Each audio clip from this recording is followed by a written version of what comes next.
So you just had your presentation. We're here talking about data-driven innovation.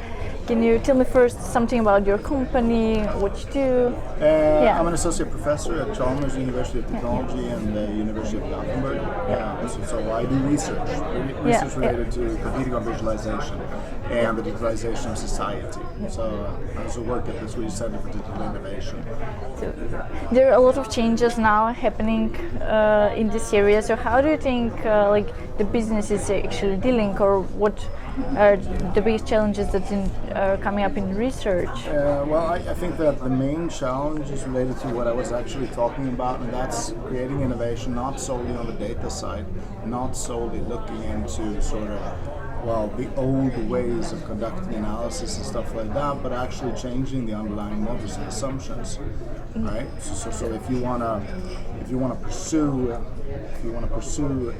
analysis that actually leads to profit for organizations, then you'll have to actually be iconoclastic and actually destroy the existing models, build new ones. So you think this is the way that companies need to go if they want to utilize data? Absolutely. Absolutely. If you want to get the full potential of this enormous resource that they have, they will have to be more innovative in how they actually conduct their analysis. So changing models, which are models that the research now is proposing for utilization? The research isn't really proposing any new models. Research is basically just looking at the models that are in play and analyzing if they're valuable or not. Mm-hmm. So I would say research isn't really creating new models at the time. Mm-hmm. So new models will have to come from the inside of the organization or from consulting firms, for that matter.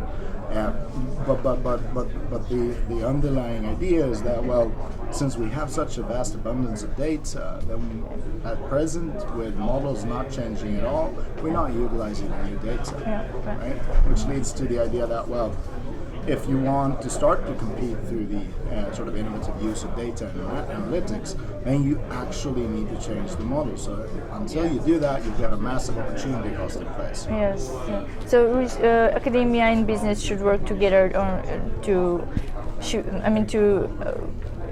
improving this. Yeah, absolutely. Yeah. And we're working with firms such as Ericsson, Volvo, SKF, the tax authorities, various organizations, and we're working in a really applied manner, right? So I don't think that the underlying assumptions of academia being closed off to business, that isn't really fitting for the way that academia is organized today. So we're really working on really applied stuff.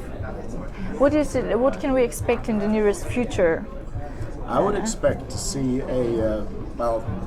on the one hand side, I would see a continued increase in trying to tap into new data sources, trying to tap into new getting more fundamental resources in terms of data available to the decision maker. I'd also see this being pushed towards self-service BI, stuff like that. I would see prescriptive analytics moving ahead with massive pace, but that's also a real that's a conundrum, and that's a potential threat as well. So we are more and more, and by all necessity, relying on algorithms and relying on machine learning and stuff like that.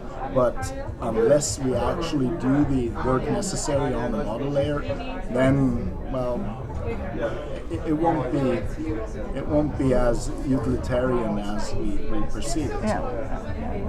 Well, thank you so much for today, for the presentation and for the talk. It's an area where there is a lot to do and it has a huge potential. So hopefully it will get there with models and everything. Fantastic. Yes, I agree.